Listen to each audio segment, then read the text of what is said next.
Welcome to the Michigan Man Podcast on Wolverine Sports Radio, a member of the V Sporto Network, and in partnership with SB Nation's Maize and Brew, for Wolverine fans from coast to coast. Go Blue and welcome to the show. I'm your host, Mike Fitzpatrick. I hope all of you are enjoying summer wherever you are. It's nice to have activities returning to normal, and we hope that trend continues when it comes to football season this fall. We have a first-time guest joining us on our Game Day segment this week, but I'm sure many of you are familiar with him. Clayton Sayfie from the Wolverine Magazine and podcasts will be with us in just a moment. July is usually a very quiet month as far as news goes on the Michigan athletic scene. This month, though, has been a little bit different. Football recruiting has been full steam, and we have picked up some big-time commitments in the last few weeks. With plenty of time left in the cycle, class of 2022 is ranked the 10th best in the country right now. Juwan Howard and basketball have not been quiet either. The team has been on campus for voluntary workouts for weeks now, and from what we hear, this year's team has a chance to be very, very good, and that is with a lot of new faces. We will find out in due time. For the next 5 months, football will hold our attention. This is a very big year for Jim Harbaugh and his team. And I know we say that every year, but after last year's disaster of a COVID-shortened season, bouncing back is a must. My guest today says an 8-4 season would be good, but he can see us getting as many as 9 W's. The schedule is not going to be easy for a young team looking to build confidence. Clayton Sayfie from the Wolverine Magazine and podcast joins us next on this week's edition of The Michigan Man. So stay with us.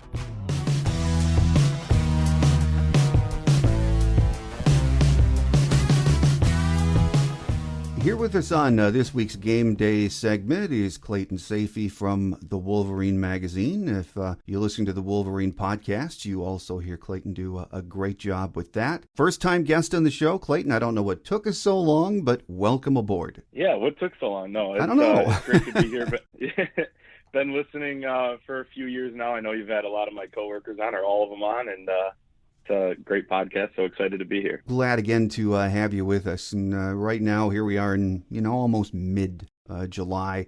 Big Ten Media Days coming up. The first practice not that far away. The preseason magazines are out, and that includes the great Wolverine preview issue.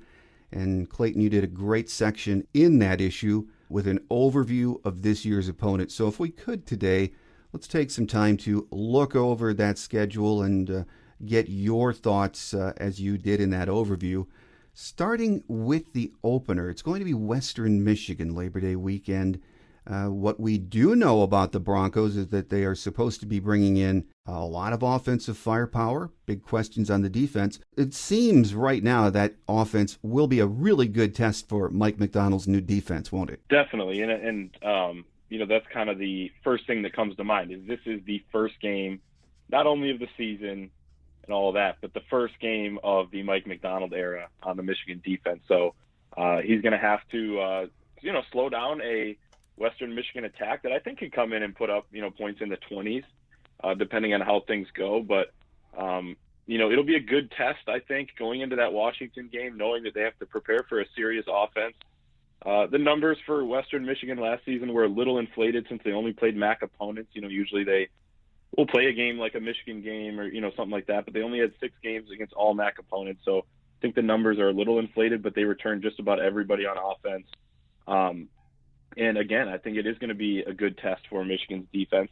And it's going to be, let's say Western Michigan does put up 24 points or something like that, then it'll be a good test for Michigan's offense against what is a not very good Western Michigan defense, but you still got to put up some points on the board and show that you made strides from last season. No, absolutely. Well, after that Western opener, Washington comes in the next week, and that is a red-letter game for Michigan. The Huskies looking to improve themselves this season, and they have plenty of talent, don't they? They do, especially on the defensive side of the ball, which is a bit concerning again. Michigan's offense, nothing went really well for Michigan last season, but on the offensive side of things, it was, a disappointing step back, I thought, even considering the guys they lost. So they have to show that the experience that some of those young guys got last season actually paid off, and they can, perform against a team like Washington. I think if Michigan's defense, is improved from last season, this could be a low-scoring type of game. And I think the crowd is going to play a huge factor in this one. It's basically a toss-up when you look at some of these early Vegas lines. I think Michigan's favored by 2.5, which on a neutral field would be just about a pick-em game there. And obviously that could change before before September 11th. But so I think this is interesting when you look at this is kind of the swing game when you look at people's preseason predictions. I have Michigan at 8-4, and I actually have them winning this game early on. Obviously, again, that can change. My prediction is subject to change, but a lot of people have them losing this game and going maybe 6-6 or 7-5. This is one of those games that is going to set the tone for the season. You play Northern Illinois next week, and we'll talk about that in a second. But if you can win this game, you can get a little bit of momentum going here, heading into what's going to be a tough Big Ten slate that obviously we'll talk about as well. So this is a huge game. I think we're going to see a packed Big House under the lights. I'm excited for that. 8 p.m. start. Michigan 9-2 now in night games at the Big House, so certainly an edge there. Yeah, and as you said, you hate to put too much on a Week 2 game.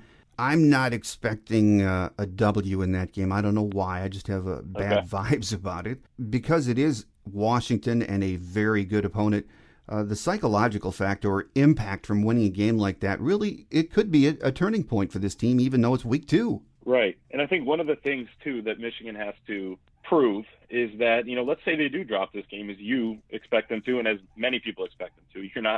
You're not alone there. This is going to be a tough one to win. You cannot let the season fall off the tracks. No. You can't get the train off the tracks after this game. The same thing goes for a game against Wisconsin and, a few weeks later that we'll talk about obviously here coming up.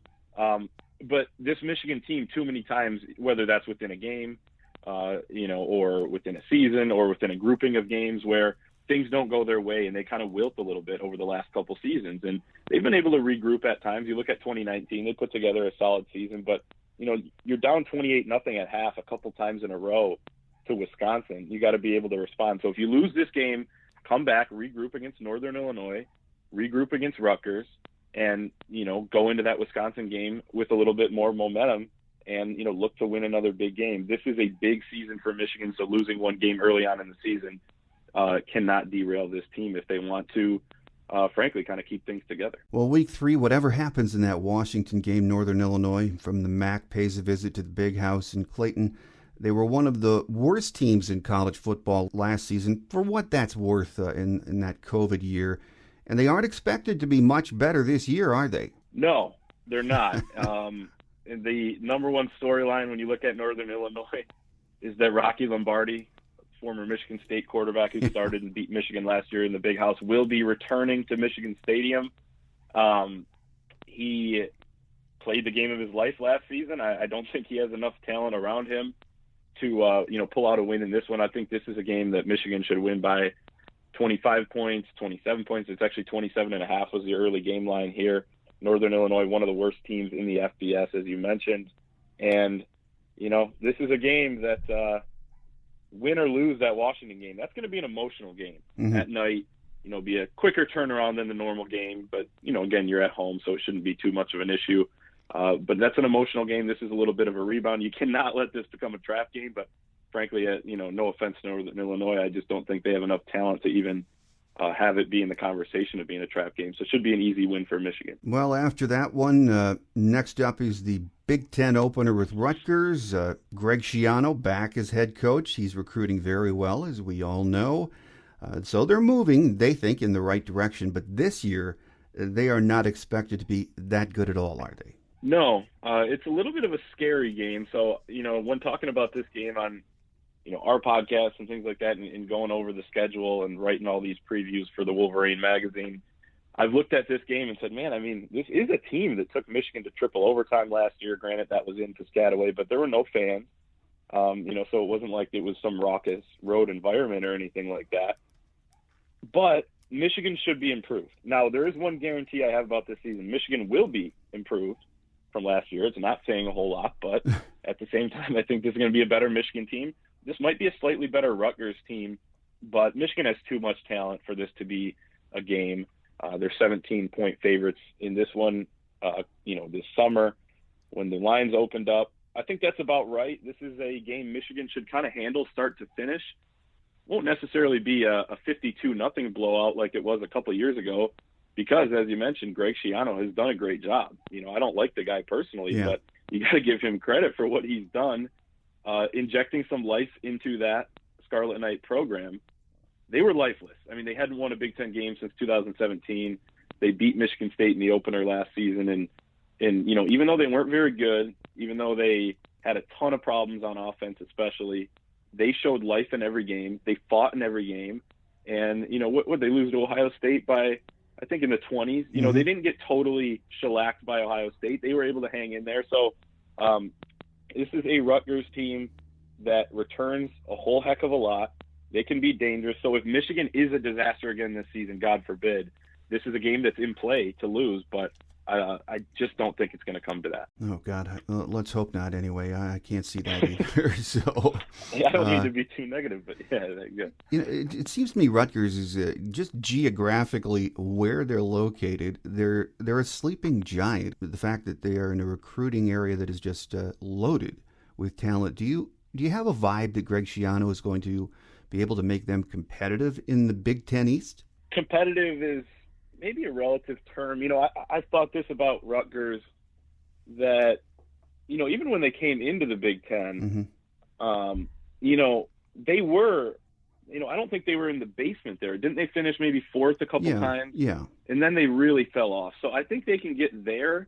I think they could get up, up to third. Maybe their ceiling is what Indiana was maybe before last season. I'm not sure they quite have the ceiling of an Indiana from last season, where they were actually, one of the better teams in the Big Ten, and I thought should have gotten to the Big Ten championship game before those rules got changed. So I think maybe that's the ceiling. They could get up to fourth, third in the Big Ten, but you really never know. I mean, who knows if they, let's say he is as good as Tom Allen as a coach, and like you said, that is a recruiting hotbed. I know Ohio State plucks a lot of guys out of the New Jersey area.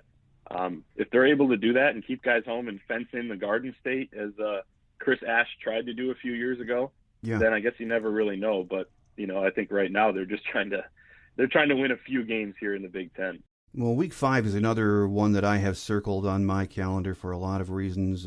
There is a chance we could be 4-0 heading up to Madison for that game. And after that trip, we should have a much better idea of where we are as a team, shouldn't we, Clayton? Definitely. And this is kind of a redemption game. Everybody knows the struggles against Wisconsin the last couple of years. They're very concerning.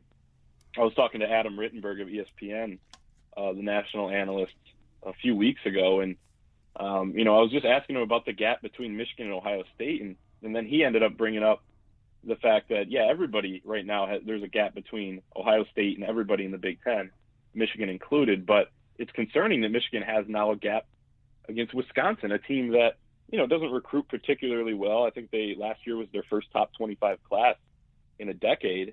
So it's not like they're getting 5-star talent all over the place, but they have an identity. They're tough. They're physical. In a lot of ways, they're what Michigan kind of used to be with smash mouth football, at least on the identity side of things.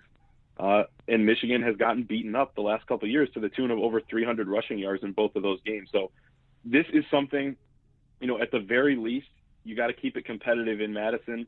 I hate to say that because there are no moral victories, but this is going to be a good Wisconsin team. I think they don't have a great offense. They were very, very good on defense last year, but struggled on the offensive side of the ball. Again, a weird year for them because they missed a couple games and then had to, kind of re-jumpstart their season. Graham Mertz, was out with the virus, so he obviously had some things to work through. But this is a Wisconsin team that has potential. At the same time, all these teams, Wisconsin included, have all their own question marks as well. So you can't just go in and say going into the season that this is an automatic loss for Michigan. They're going to have a chance, but again, Michigan hasn't won in Madison since I think 2001. Yeah. It's going to be a tough task this season if they want to pull it off. Absolutely, and it's as we well know, it's a madhouse to play in. And when you think of that Wisconsin program, though, you just mentioned their first top 25 recruiting class in over a decade. The one thing that makes you understand is how well they develop their talent, don't they? Yes, they do. And I love, I think Paul Christ was underrated for, quite a few years there when he got in, and he started doing well and maybe even better at times than, what you saw under Brett Bielema, a couple coaches ago. But I love Jim Leonard on the defensive side of the ball. He's a former Badger. He knows exactly what Badger defense is supposed to look like. He does a great job. He actually turned down the Green Bay Packers defensive coordinator job this offseason. So he wants to be there. He's all in. He knows what works. He's coveted by, NFL teams like the Packers. So you just can't say enough good things about Wisconsin right now. They know exactly who they are, for better or for worse. There's probably some Wisconsin fans out there that say, hey, we're never going to get into a 4-team playoff. They're definitely going to get into some of these 12-team playoffs down the road. But they were probably saying, we're never going to get into this 4-team playoff. We're never going to win a national championship. And, that will probably frustrate some fans. But at the same time, going to some of these Rose Bowls and going to the Big Ten championship game, I know they're in the West, and it's a little bit easier than, say, a Michigan trying to, catch up to an Ohio State in the East. But it ain't that bad, what Wisconsin's got going on right now. Well, Week 6, Nebraska comes to town. We haven't played them since 2018. And from what I'm reading, the clock is ticking for Scott Frost at his alma mater, isn't it? Yeah, and this game's actually in Lincoln. That's right. So that's going to make this one tough. I think it's one of the games, you try to go through the schedule, and again, so much changes week to week once you actually get to the season. But, we're in the business here, so we're looking at the schedule year-round. And, you kind of have a feel for each game. We talked about, the first few, that Washington game, I think is going to be pretty tight. They have a great defense. Wisconsin, kind of the same thing that, that's going to be a really good team. It's going to be a tough task. We'll talk about some more. You have a grasp on some of these teams, but this Nebraska one is tough to get a feel on because, like you said, the clock is ticking for Scott Frost, as I wrote in the headline, for this article. And they do have an experienced quarterback. They have a lot coming back. I was actually, in doing some of my research for these pieces, I like to go over to some of the local sites of these teams and just kind of, even look at their message boards and what they're talking about and, really get a pulse of kind of what the fan base is thinking. There's always a guy in there that, when you do your research and you look at stats that, didn't put up big stats the year before, but all these guys, are all these fans and media people are expecting to do big things, kind of like you see, for Michigan as well. So I like to kind of get in there and see what they're talking about. And they're decently optimistic about the fact that this team has a lot returning. Now, people would counter that and say, well, Nebraska fans are delusional because they always think that, it's the 90s and everything's kind of what it was under Tom Osborne. So we'll see on Nebraska. Regardless, it's going to be tough to go in there. Like you said, it's been a while since Michigan's played at Nebraska. They played, Nebraska a few years ago at home when Scott Frost was just getting there. But hey, if Michigan can't beat Nebraska on the road, at least hopefully they can out-hit them. Yeah. That would be a nice moral victory too. Well, after that, it's Pat Fitzgerald and his Northwestern Wildcats. And when last we saw them, they were in the Big Ten championship game, and they were giving Ohio State all that they wanted and more. But this is not the same team this year, is it, Clayton? No, and that's exactly what I was going to say. So we also, in this, Michigan Football Preview magazine, ranked the, Michigan schedule, every opponent on it from the most difficult to the least difficult. And Northwestern actually checks in as the 5th easiest game on Michigan's schedule, according to me, who did these rankings. And, it may surprise some people. This is a Northwestern team that was fun to watch last season. They didn't play the flashy brand of football, but man, are they tough. Man, are they disciplined. They're really, really well coached. Everyone knows that Pat Fitzgerald is a very good coach. And, Hankowitz on the defensive side of things, who retired, obviously a Michigan man there, was running the show for the defense. But as you said, this is not the same Northwestern team. They lose Patty Fisher in the middle, who was an All-American linebacker. They lose Blake Gallagher, their other linebacker, who started and was the second leading tackler on the team. They also lose Peyton Ramsey at the quarterback spot, who I think did a ton for that offense. They have, a few other talented players coming back, specifically on the defensive side of the ball. They're going to be, pretty decent there as always. But let's take a look back at Northwestern and what they've done the last couple of years. In 2018, they won the Big Ten West. In 2019, they go 3-9, and then in 2020, they win the Big Ten West. So it's not inconceivable. In fact, it's very, very, very conceivable to believe that Northwestern is capable of kind of being an every other year type of team, taking a big step back. I expect them to do that. And, that's why I was talking to Phil Steele last week as well, and he was saying that Michigan has a very tough schedule. He has them as number 12 toughest in the country, but he also believes it's a little bit of an overrated type of schedule when you look at some of the numbers from teams last season, because teams like Northwestern are going to take a step back. So that's what I expect. I think Michigan should win this game if all goes according to plan. Maybe they have one loss, maybe two going into this game. But if it's a season that has kind of snowballed in the wrong direction, then certainly Northwestern is capable of coming in and winning. Well, hopefully we pull off a W in that one because Week 8, it's a bus ride to East Lansing to meet the Spartans. And we all remember what happened last year. And, yeah, it's a rivalry game. It's going to be physical, always is. But it is hard to imagine for me anyway, Michigan getting beat by this Spartan team again 2 years in a row, Clayton. Yeah, last season they were coming off a loss to Rutgers, as we mentioned when talking about the Scarlet Knights.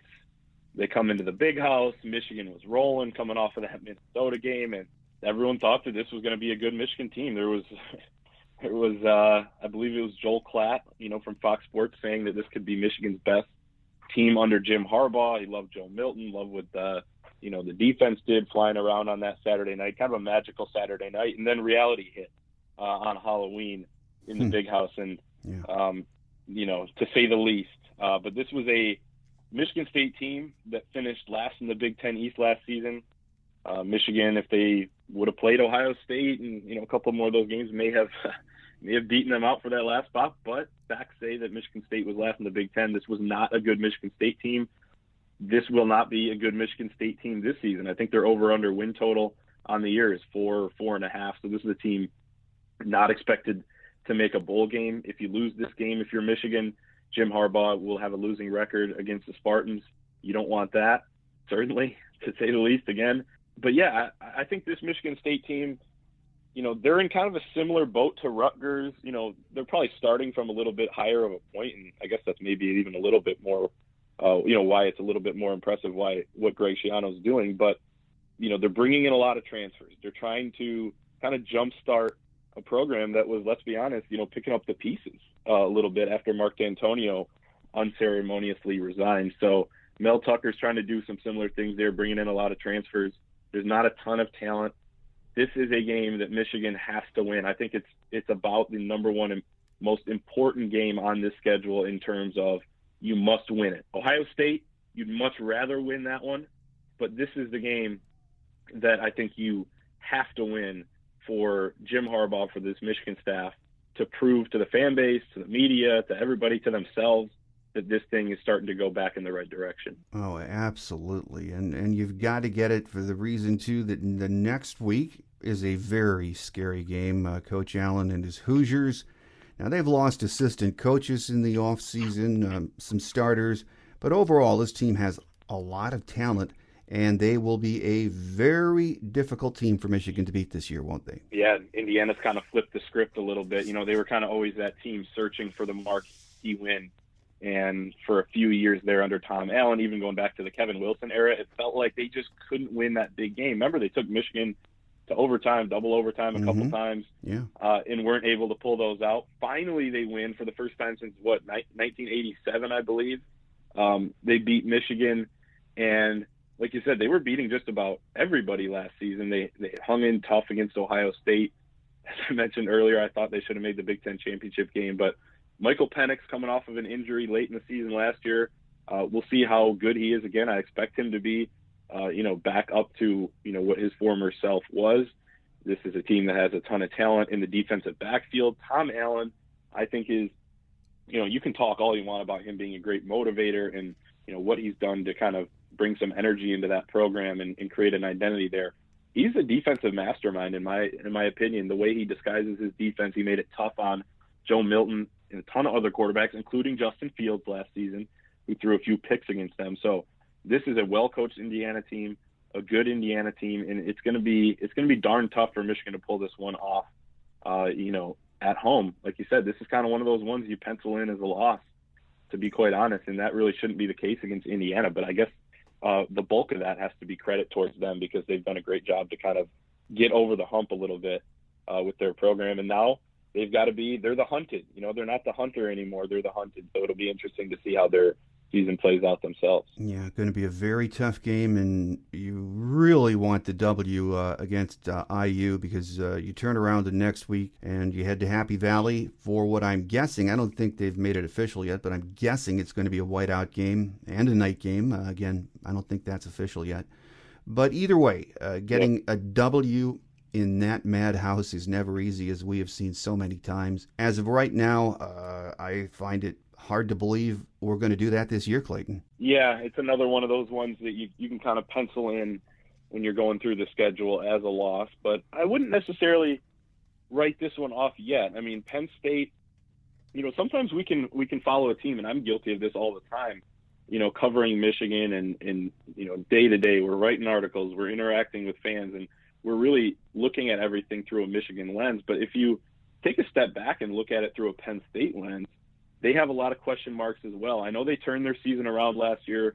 They won their last 4 games after starting off 0-5. So they have momentum on their side. They kind of worked out some of the problems they had. They also suffered some key injuries. They had, I believe, Micah Parsons opted out of that season as well, was set to be an All-American once again at the linebacker spot. So they were in a similar boat to Michigan, but they're in a similar boat to Michigan again, where they have some questions to be answered. Sean Clifford isn't a great quarterback for Penn State. He's solid. He can run a little bit, and shown he can do that, but this isn't necessarily an explosive team. So I think Michigan's going to have a shot.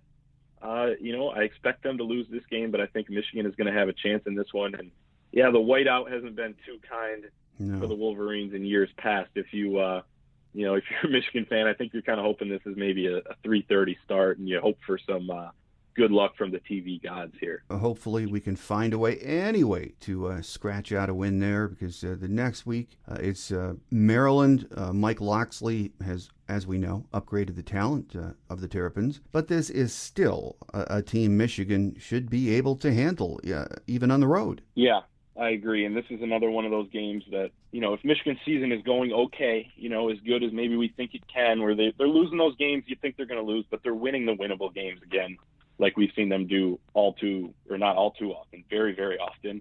It's a good thing against, under Jim Harbaugh.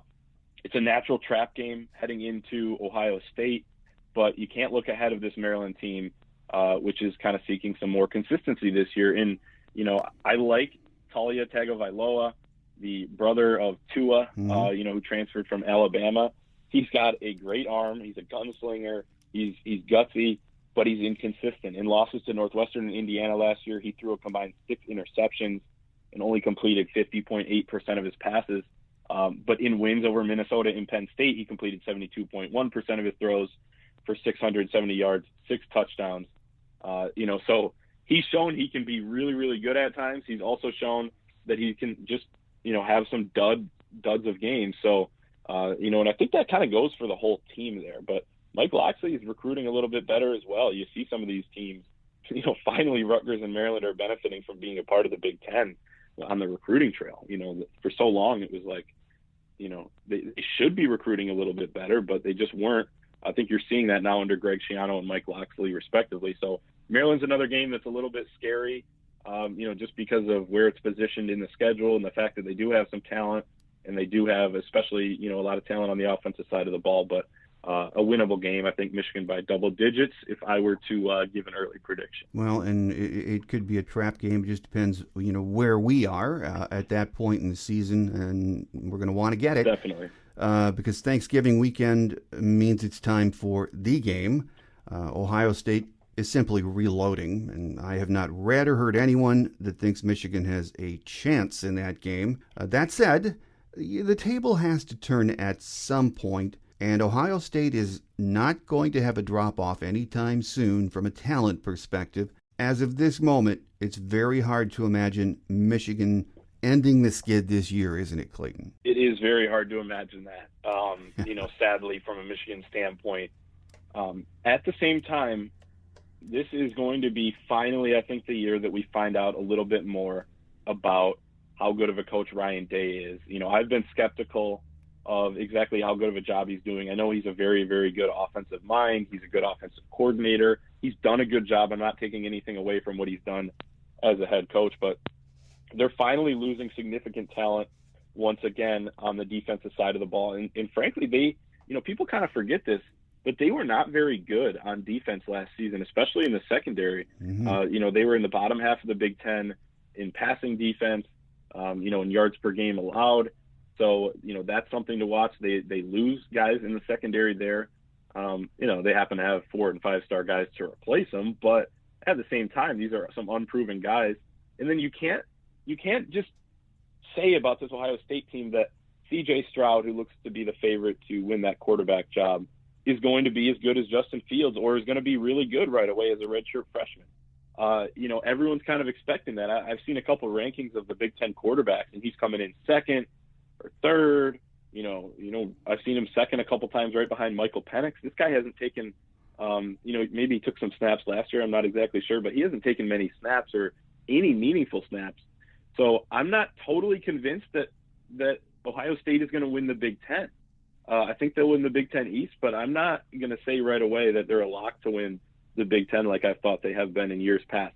At the same time, when you're looking at Michigan right now, there's way too many question marks to say that this team is going to, even keep it fairly close in single digits. I think it will be another Ohio State win in the Big House, even that it kind of pains me to say. Well, the Wolverine staff weighed in with your thoughts on wins and losses for this year in that great preview magazine. On average, I think it's safe to say most of you guys, I know you mentioned 8-4 at the top of the show, but I think overall as an average, it was about 7-5 is where everyone thought this team would end up, which is not what the Michigan faithful want to hear, we know, but it is a realistic appraisal of where this team is, at least right now, entering the season, isn't it, Clayton? Yeah, it's kind of cautious, and you could even say cautiously optimistic because I think our Doug Skeen in there, former All Big Ten offensive lineman, won 5 Big Ten championships. He's an analyst for us.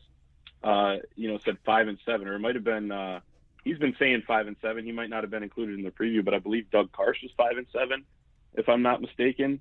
So there's some people out there with those predictions, and man, is it kind of razor thin? I think there's going to be a few of those games that's going to really decide it. I think there are a few locks, or close to being a lock to win. That'd be Western Michigan, Northern Illinois, Rutgers. You would assume Maryland. Michigan State, you can't really put that in necessarily that category. I think it'd be the next category up, but yeah. That's 4 or 5 wins that you're gonna get probably. But beyond that, there's really no guarantees on that schedule.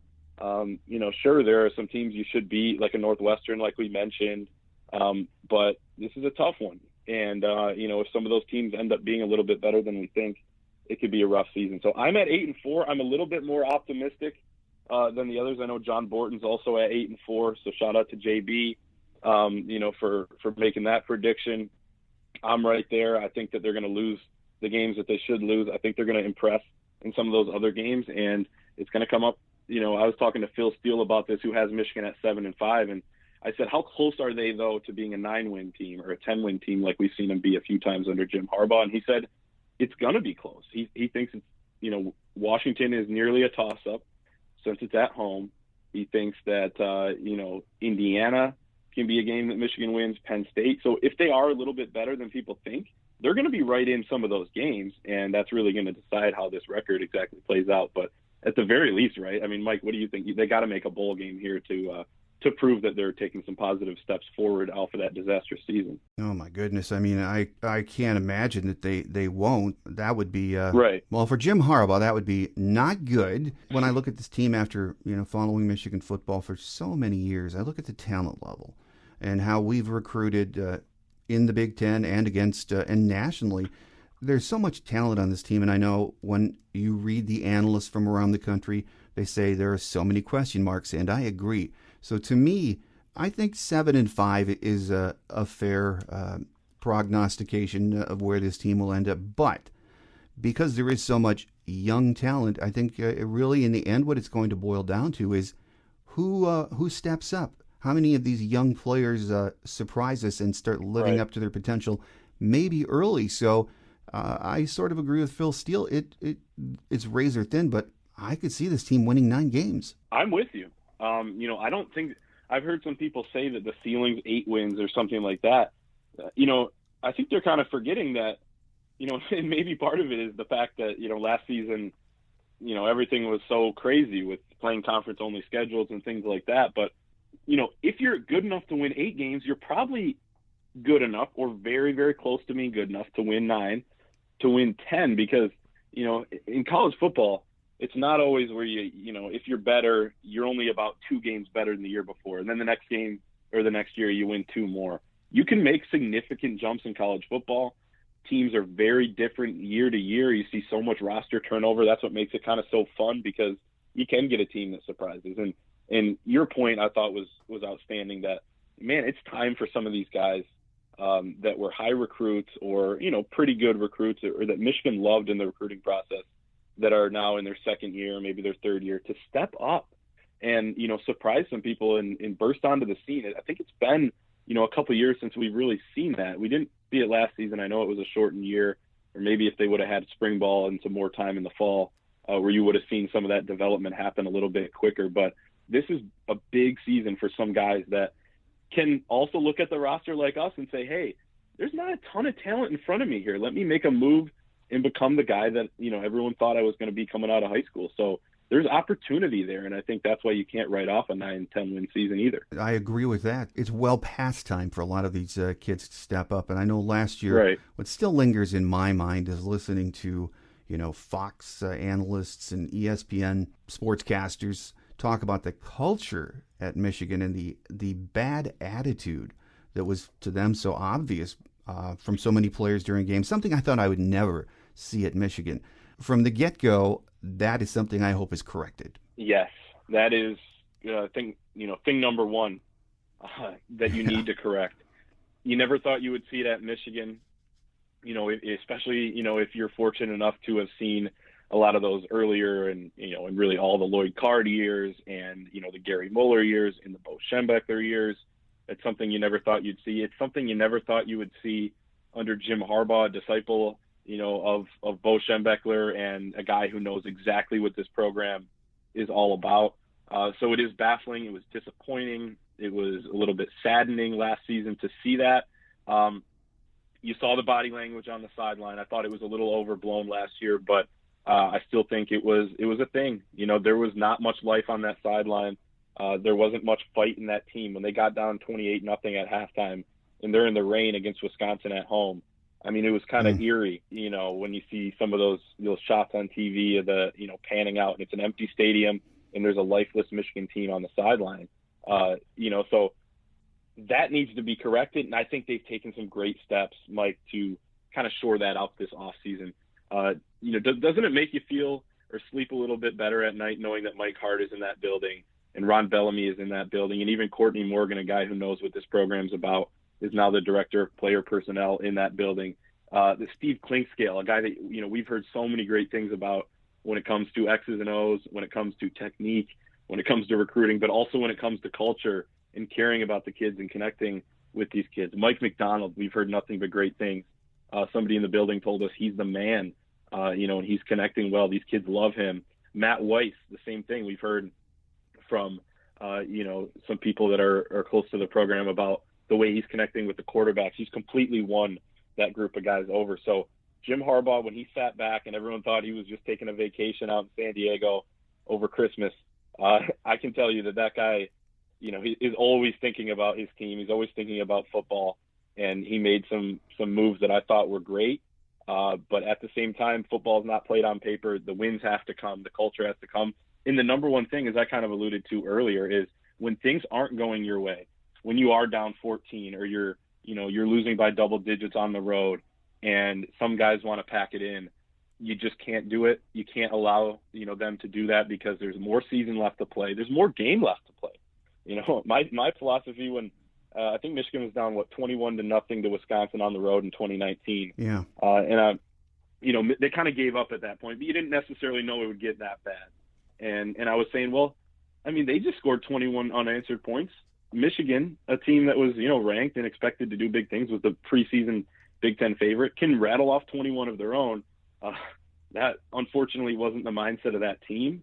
And it just has to be, especially at a place like Michigan, when the talent is there, you have all the resources that you need. You can't allow these kids to, not be motivated no matter what. And that's why, as I mentioned earlier, I give Rutgers so much credit for the fight they showed all season long. So that is the number one thing I think that Michigan has to do this year, is fix the culture and fix the resolve of this team. And I think that they've taken some good steps forward towards that. Well, I hope so too, because it's unacceptable, I think, to play college football and have attitude or culture problems when you're getting the opportunity that you're getting. I don't care where you're playing in college football. So, right. And I think when I look at these new coaching additions, besides being great recruiters, young coaches, proven coaches, to me they're attitude guys. And it reminds me of something Jim Harbaugh's old coach, Bo Schembechler, said, that one thing he learned as a coach is you better coach attitude every day of the week with every one of your players, because if you don't, then you're going to have problems, and you can't let that spin out of control. Definitely.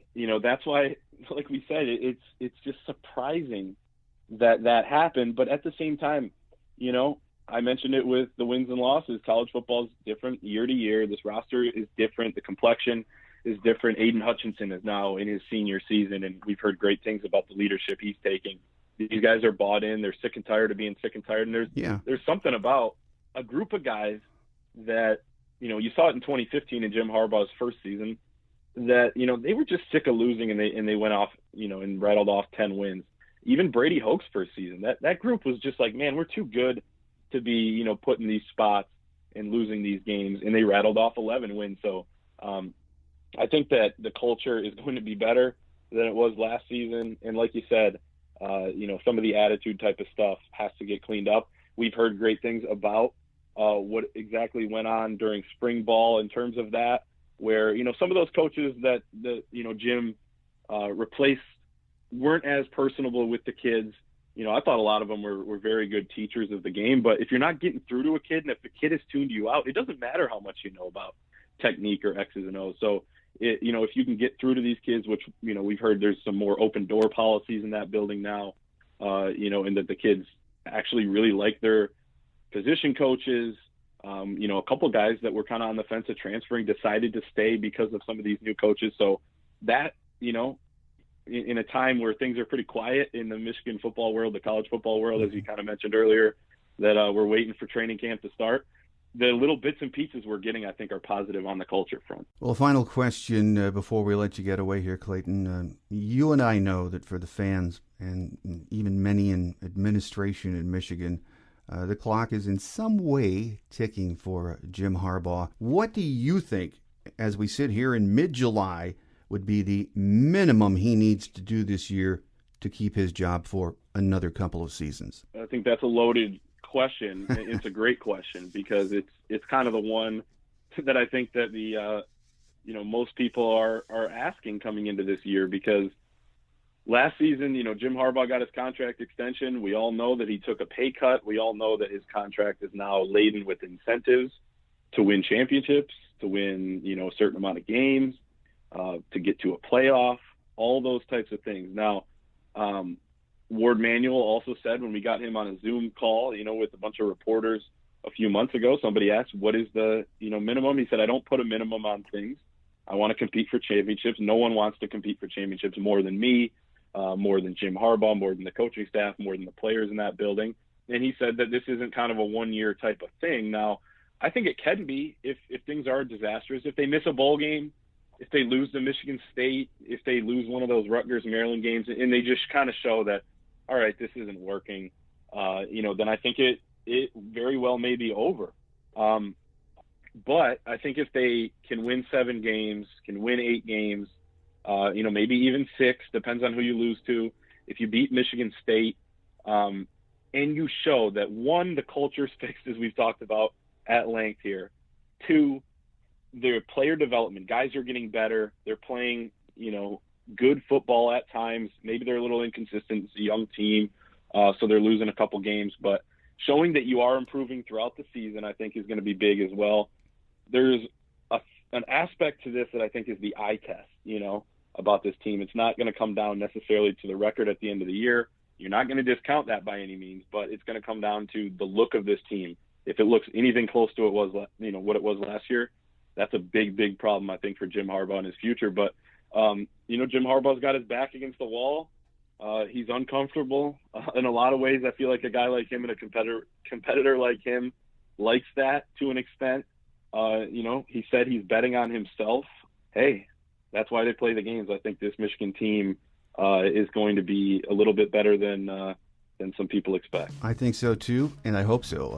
And I know Jim hopes so too, because I can't see him accepting. Nobody hopes so more than him. Oh, Nobody man. hopes Yeah. that they're better more than he did. It is at the very minimum going to be an interesting season, because a lot is riding in this for Jim Harbaugh, his staff, and a lot of people. So we shall see. Here with us on today's Game Day edition has been first-time guest Clayton Sayfie from the Wolverine Magazine, who also is on the Wolverine podcast that you hear, that I listen to weekly, and does such a great job. Clayton, we want to thank you for coming on the show for the first time, and once we get the season kicked off, we look forward to having you back. That'd be great. I'd be down to come on anytime. I appreciate it. Love the podcast and had a lot of fun.